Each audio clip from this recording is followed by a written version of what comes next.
प्रधानमंत्री मोदी जी की अपने कार्यकाल की पहली विजिट ग्रीस में। इससे पहले 40 साल पहले एक्चुअली देश के प्रधानमंत्री ग्रीस गए थे। मैं इंदिरा गांधी जी की बात कर रहा हूं। इस विजिट में जब स्ट्रेटेजिक रिलेशनशिप ये शब्द यूज किया गया तो कई लोगों के लिए चौंकाने वाली बात थी। उनको लगा कि ग्रीस कब से इतना महत्वपूर्ण हो गया भाई इंटरनेशनल रिलेशंस में कि इसके साथ स्ट्रेटेजिक शब्द यूज किया जाए। हाँ, इकोनॉमिक कोऑपरेशन करते ठीक था, लेकिन स्ट्रेटेजिक क्यों?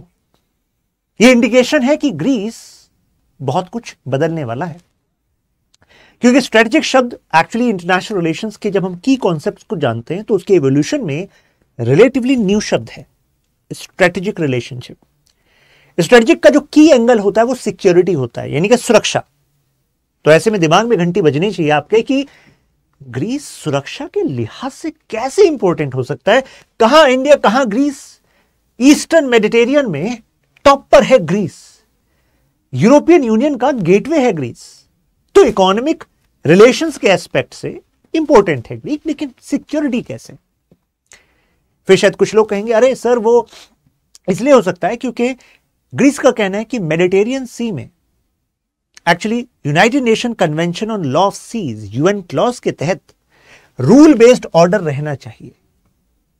और ऐसा ही इंडिया भी इंडो पैसिफिक में रूल बेस्ड ऑर्डर चाहता है, जिसका वायलेशन चाइना करता है।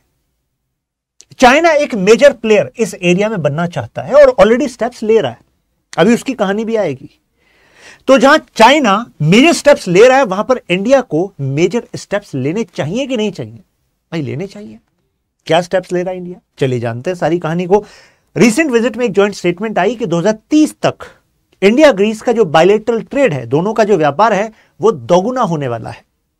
साथ में मोबिलिटी एंड स्किल माइग्रेशन का एग्रीमेंट भी हुआ है। आसान भाषा में इसका मतलब यह है कि भारत से स्किल्ड जो लेबर है, इंजीनियर्स हो सकते हैं, अदर फील्ड्स के लोग हो सकते हैं, अब उनके लिए ग्रीस जाना आसान होगा और ग्रीस वाले लोगों के लिए यहां आना, यहां आकर काम करना आसान होगा। इस दिशा में दोनों देश प्रयास करेंगे। यह है ग्रीस, ये इसके डिफरेंट प्रोविंसेस। अब इसको थोड़ा ऐसे इंपॉर्टेंट मान लीजिए कि ये जो रीजन है ना ईस्टर्न मेडिटेरियन, यहां ऑयल के ट्रेसेस हैं, नेचुरल गैस के ट्रेसेस हैं।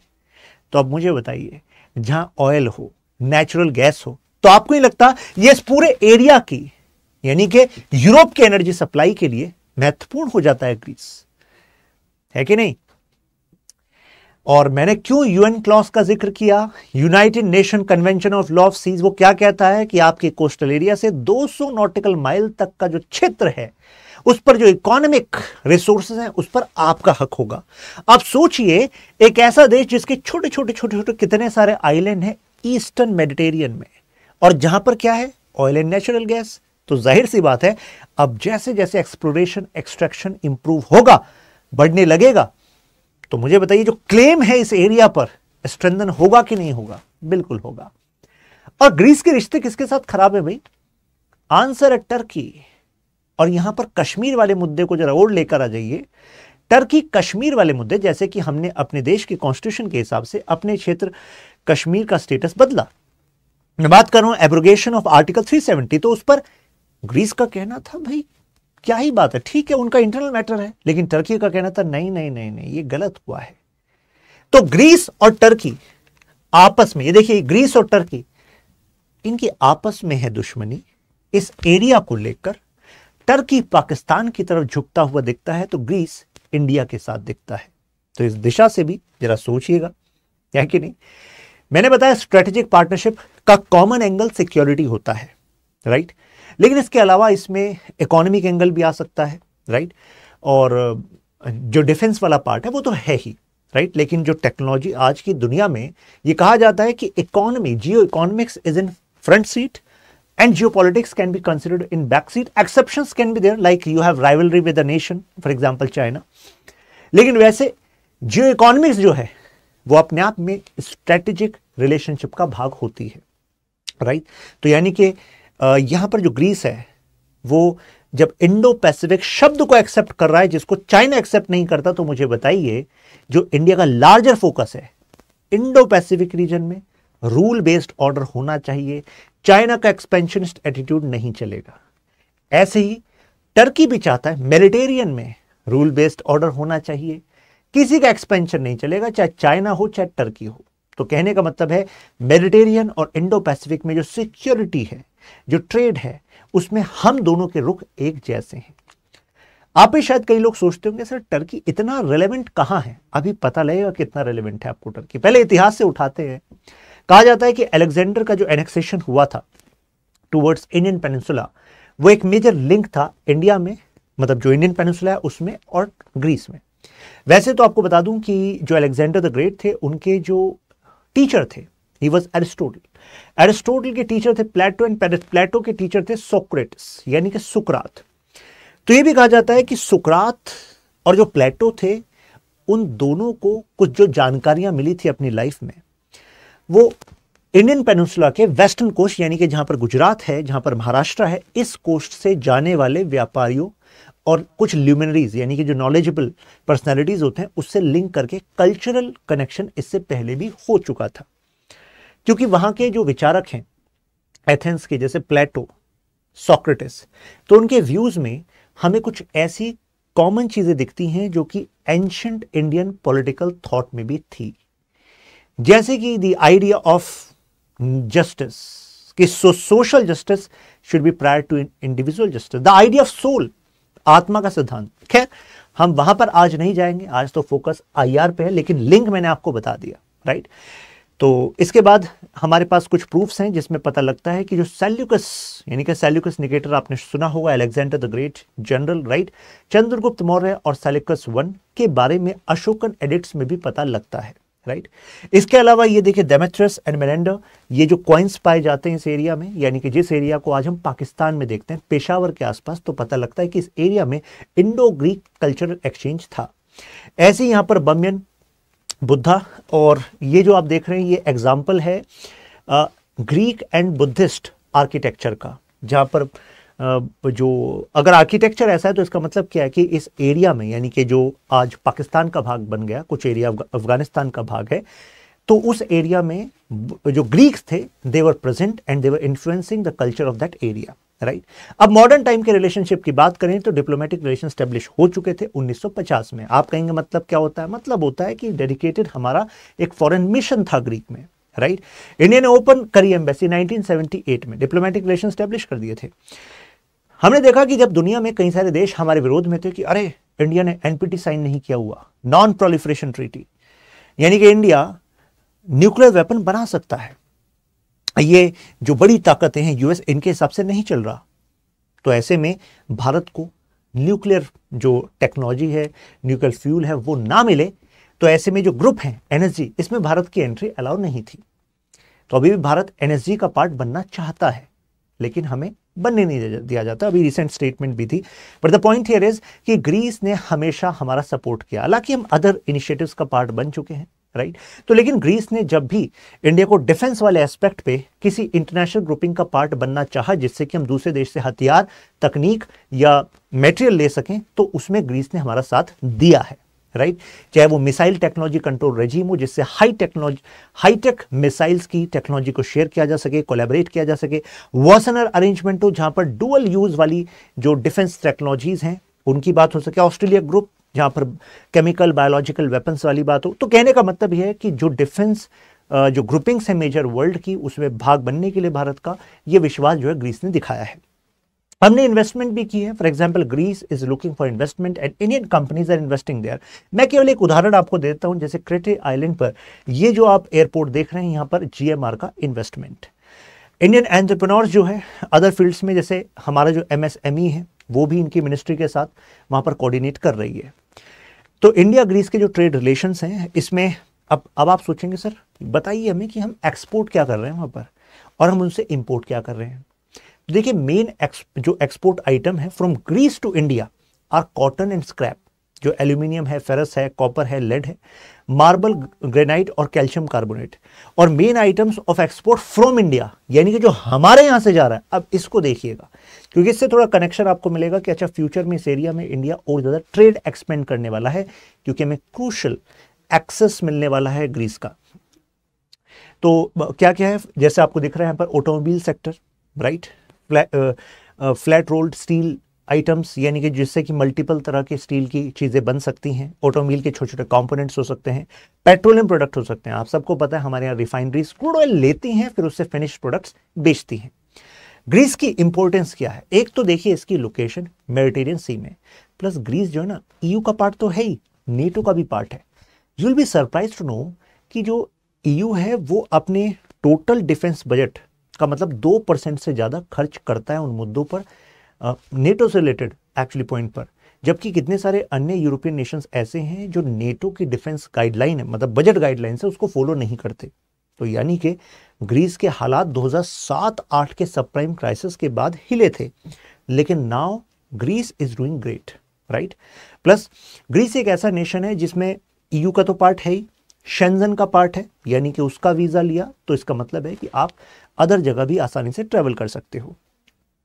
प्लस यूरोजोन का पार्ट है, यूरो करेंसी चलती है, राइट। तो बेनिफिट्स यहां पर इतने सारे हैं। तो यानी कि आप जो जियो स्ट्रेटेजिक रेलेवेंस है ग्रीस की उसको अंडरमाइन नहीं कर सकते, क्योंकि इसकी लोकेशन ऐसी है, ऊपर यूरोप, मेडिटेरियन के जस्ट नीचे अफ्रीका, और इधर एनरिच्ड जो आपका ऑयल वाला फील्ड है यानी कि मिडिल ईस्ट वो भी है। तो यूरोप भी है, अफ्रीका भी है, एशिया भी है, राइट। ग्रीस के पास दुनिया की one of the largest commercial fleet है, यानी कि जब आप समुद्री रास्ते से व्यापार करते हैं तो आपको समुद्री बेड़ों की जरूरत पड़ती है, राइट, कमर्शियल।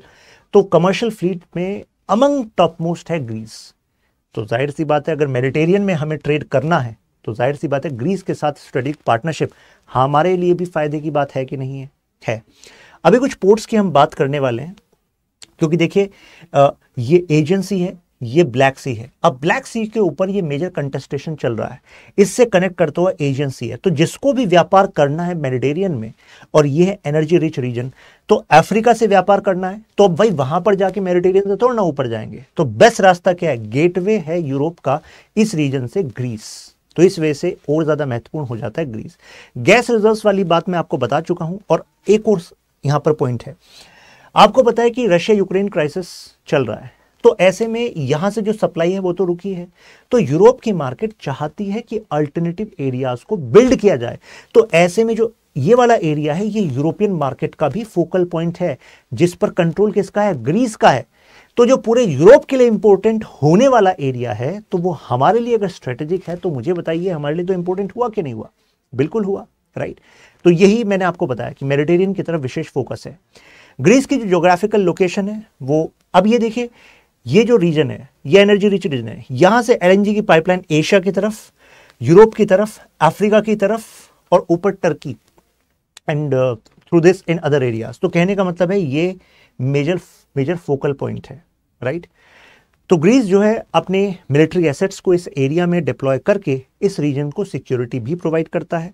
ये कुछ एक ऐसे देशों में जो मैंने आपको बताया कि NATO country spending more than 2% of their GDP in defence, जो कि नेटो कहती है कि भाई 2% से ज्यादा तो खर्च करो अपने जीडीपी का डिफेंस में। कब तक? नेटो के टोटल बजट का 70% ज्यादा तो यूएस कर रहा है, जो डोनाल्ड ट्रंप को जिस बात पर शिकायत थी। तो पॉइंट इज कि Greece is doing that. Greece की आर्मी यानी कि हेलेनिक आर्मी, एयरफोर्स, आप ये मत मानिएगा कि इन्होंने कुछ कंट्रीब्यूशन क्या ही किया होगा जो ग्लोबल कंटेस्टेशंस होते हैं, लेकिन ऐसा नहीं है। अफगानिस्तान के नेटो मिशंस में ग्रीक की फौज मौजूद थी। इसके अलावा लीबिया, लेबनान, वहां से लोगों को निकालना हो तो ग्रीक फौज मौजूद थी। ग्रीक की जो नेवी है और कमर्शियल फ्लीट है, it is strong in this particular region, right. तो यानी कि अगर इस रीजन को सिक्योर करना है तो ग्रीस के साथ पार्टनरशिप जरूरी है कि नहीं? और ये रीजन इंडिया की प्रोस्पेरिटी का रीजन बनेगा, क्योंकि हमारा ट्रेड इस एरिया से होकर जाएगा। तो ग्रीस के साथ स्ट्रेटेजिक होना जरूरी था या नहीं था? बिल्कुल जरूरी था। ये मान लीजिए कि एथेंस मतलब ग्रीस एक डिफेंस वॉल है यूरोप की इन ईस्टर्न मेडिटेरियन। अब इंडिया के लिए और क्या इंपॉर्टेंस है? मैंने बताया कि इंडो पैसिफिक हमारा फोकस, और ये ग्रीस का भी फोकस है। ग्रीस को पता है कि प्रोस्पेरिटी केवल इस रीजन से थोड़ा ना आएगी, मेडिटेरियन से। वो पूरे इंडो पैसिफिक को सिक्योर करना है, मेडिटेरियन को सिक्योर करना है, तब जाकर जो सी लाइंस ऑफ कम्युनिकेशन है जो क्रिटिकल है वो सबके फायदे की हो पाएंगी, राइट। तो मेडिटेरियन रीजन, यहां पर चाइना अपनी स्ट्रॉन्ग प्रेजेंस बना रहा है जो स्ट्रेटेजिकली सिग्निफिकेंट है। एनर्जी हंग्री इंडिया के लिए, तो एनर्जी हंग्री इंडिया को चाहिए ना कि भाई इस रीजन में चाइना जहां लेवरेज लेना चाह रहा है, हमें लेवरेज ले लें, है कि नहीं? अब आप कहेंगे सर, लेकिन सर ग्रीस ना चाइना से दूर नहीं जाएगा सर, चाइना तो सर इतना इन्वेस्टमेंट ला देगा। अब छोटा सा एग्जांपल ले लीजिए, इंडो पैसिफिक जो वर्ड है, चाइना इसको एक्सेप्ट नहीं करता, इवन रशिया भी इसको एक्सेप्ट नहीं करता। They use the word Asia Pacific, because when we use the word Indo Pacific तो इसका मतलब इंडिया की सेंट्रलिटी हो जाती है इस रीजन में। अब आप बताइए, इंडिया की सेंट्रलिटी को कोई हटा सकता है क्या? अरे इस रीजन में, इंडियन ओशन में इंडिया की जो लोकेशन है वो स्ट्रेटेजिक है। तो यूरोपियन पार्टनर्स को भी पता है कि अगर इस एरिया में अपने इंटरेस्ट को सिक्योर करना है, अपने व्यापार के रूट को सिक्योर करना है, तो इंडिया के साथ पार्टनरशिप रखनी होगी। तो ग्रीस वही एग्जैक्टली कर रहा है। तो ग्रीस भी देख रहा है समय की धारा किस तरफ जा रही है। अगर नेटो यूएस लेड है और यूएस और इंडिया के बीच में स्ट्रैटेजिक रिलेशनशिप है, वो भी फर्दर डीपन हो रहे हैं, तो जाहिर सी बात है ग्रीस भी समझ रहा है कि किसके साथ यहां पर रहना फायदेमंद होगा। हमने अपना डिप्लोमेटिक जो स्टेटस है वो भी अपग्रेड किया है, और ग्रीस ने भी अपने यूएस, फ्रांस, इजराइल, अरब स्टेट्स में डिप्लोमेटिक इन्वेस्टमेंट्स किए हैं, राइट। तो हम ये कह सकते हैं कि ग्रीस इस पूरे स्फेयर में हमारे लिए यहाँ पर बेनिफिशियल हो सकता है। गेटवे तो है, ये वो स्टेट्स हैं, वो नेशंस हैं। अभी आपको यहाँ पर शायद शो नहीं हो रहा होगा, मैं इस पीपीटी को अपलोड कर दूंगा। वैसे मैं यहाँ पर ये बताना चाह रहा हूँ कि Greece Schengen, NATO, Eurozone, EU, इन चारों का पार्ट है। सभी यूरोप के देश के पास ये चारों का एक्सेस नहीं होता, लेकिन ईयू ग्रीस के पास है, तो ऐसे में ग्रीस हो जाता है महत्वपूर्ण। अब पोर्ट ऑफ पेरिस की बात करता हूँ, पेरिस यहाँ पर। लेकिन अब आप सोचेंगे यार पोर्ट ऑफ पेरिस, सर इससे पहले भी कुछ सुना था क्या? जी हाँ, ये क्रिटिकल है पोर्ट, ग्रीस के थ्रू यूरोप में एंट्री की। लेकिन बात यह है, एक चाइनीज कंपनी जो कि जिसमें मेजर ओनरशिप जो है चाइनीज गवर्नमेंट की है, उसने 60% स्टेक खरीदा हुआ है यहां पर। तो आप कहेंगे सर फिर अब क्या करें? सर चाइना ने खरीद लिया सर एक तरीके से 60% स्टेक का मतलब समझ रहे हैं आप? यानी कि ग्रीस को चाहिए इन्वेस्टमेंट। तो हमने कहा टेंशन क्यों ले रहे हो, हमारे हैं, कभी बताते हैं। डिफेंस कोऑपरेशन में, मेडिटेरियन सी में नेवल एक्सरसाइज में इंडिया और ग्रीस की पार्टनरशिप याद रख सकते हैं आप। इनियोकोस 2-3 ये जो है एयरफोर्स एक्सरसाइज का नाम है। India resident power Indian ocean की, ग्रीस रेजिडेंट पावर मेडिटेरियन की, दोनों जो है कॉम्प्लीमेंट्री हैं। मर्चेंट का वाला तो बताया आपको, फ्री एंड ओपन वाला पॉइंट आपको बता दिया। फ्री एंड ओपन हमें इस एरिया को रखना है, चाइना का एक्सपेंशन नहीं होना चाहिए, और ऐसे ही वो मेडिटेरियन को रखना चाहता है। इकोनॉमिक एंगेजमेंट का टारगेट हम डबल करना चाहते हैं, और फाइनेंशियल फ्लोज जो है इंडिया की तरफ से ग्रीस की तरफ जाएंगे, और ग्रीस रूट बनेगा, यूरोप का जो व्यापार है वो यहां पर हो पाएगा, और हम यूरोप में अपना सामान बेच पाएंगे। तो आप ये समझ लीजिए कि इंडिया उस जंक्चर पे है जब हम मेक इन इंडिया को फर्दर पुश करने वाले हैं। और मेक इन इंडिया का असली फायदा कब होगा? जब नई मार्केट्स आसान शर्तों पर हमारे लिए तैयार होंगी, राइट। ध्यान रखिएगा, आप अपने यहां क्या पॉलिसी बनाते हैं, केवल कोई देश केवल उससे मजबूत नहीं होता।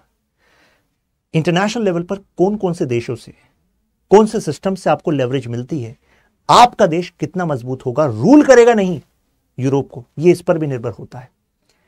तो आप कहेंगे मतलब क्या हो? मतलब ये हुआ कि अगर ग्रीस, कई सारे यूरोपियन नेशंस नेटो का पार्ट होने हैं और यूएस उसको लीड कर रहा है, यूएस को चाइना को काउंटर करना है, और खुद यूरोपियन पार्लियामेंट का व्हाइट पेपर यानी कि जो ड्राफ्ट पॉलिसी है वो कह रही है कि हमें रेजिलेंट सप्लाई चेन चाहिए, हमें चाइना का भी रेजिलेंट सप्लाई चेन का मतलब we can not be dependent on China any more.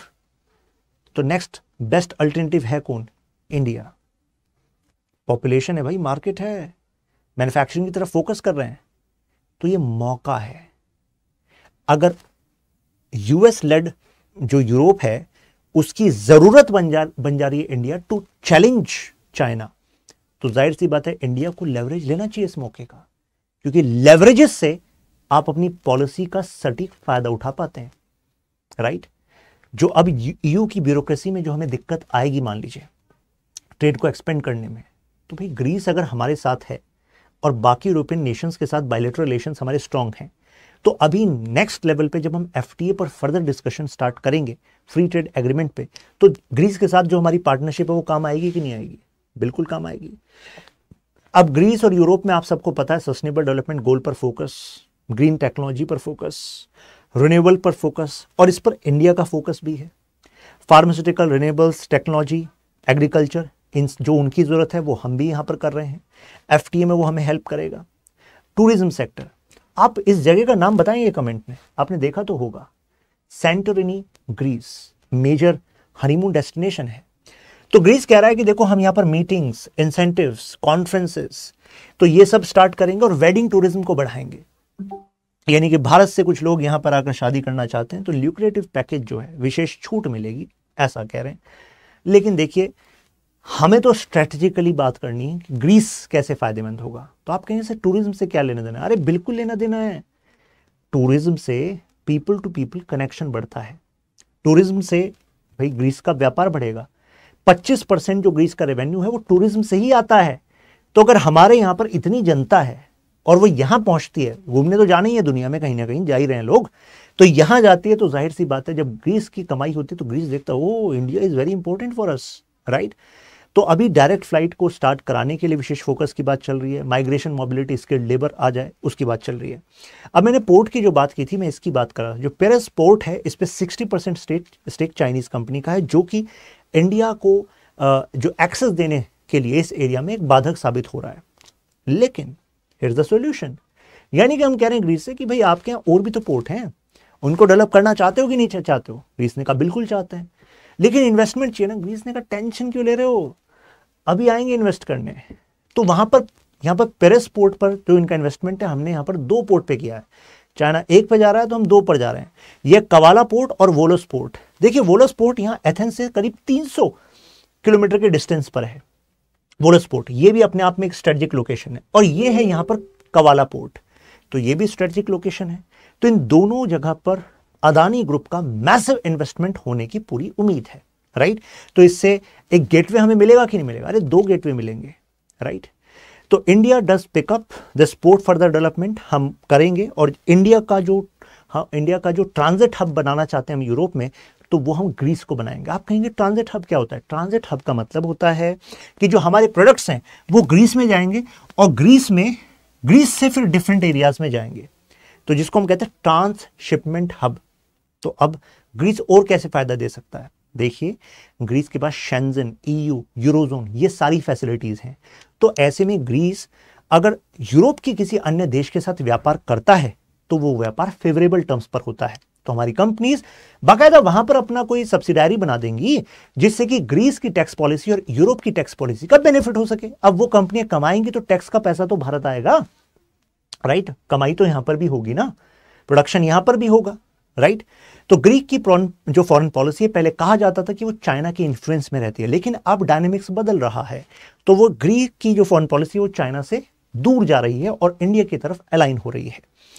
तो इंडिया का पर्सपेक्टिव है कि यहां पर ये जो पेरिस पोर्ट है जिससे वो कनेक्ट करना चाह रहा था चाइना, हम यहां से और यहां से, मतलब एक पॉइंट यहां हो गया हमारा, this is Kavala and this is Volos, तो इन दोनों से हम यहां पर कनेक्टिविटी का फायदा लेने वाले हैं। तो इससे हमें पता लगा कि इंडिया और ग्रीस दोनों की जो जियो स्ट्रेटेजिक और जियो पॉलिटिकल एम्बिशंस हैं वो कॉम्प्लीमेंट कर रही हैं एक दूसरे को। न्यू वर्ल्ड ऑर्डर, अब दुनिया बदल रही है। ऐसे मेडिटेरियन सी हो, रेड सी हो, गल्फ हो, यूरोप हो, एशिया हो, अफ्रीका हो, कॉन्टिनेंट हो, अगर इनको अपना लेवरेज लेना है तो ऐसे में ग्रीस और इंडिया की जो पार्टनरशिप है वो फायदेमंद होगी, क्योंकि फाइनेंशियल फ्लोज जो हैं यूरोप में आसान हो पाएंगे। तो यानी कि यहां पर मिलिट्री हो, टेक्नोलॉजी हो, इंटेलिजेंस शेयरिंग हो, हर एक एवज में इस स्ट्रेटेजिक शब्द ऐड होने की वजह से हमारे रिलेशनशिप में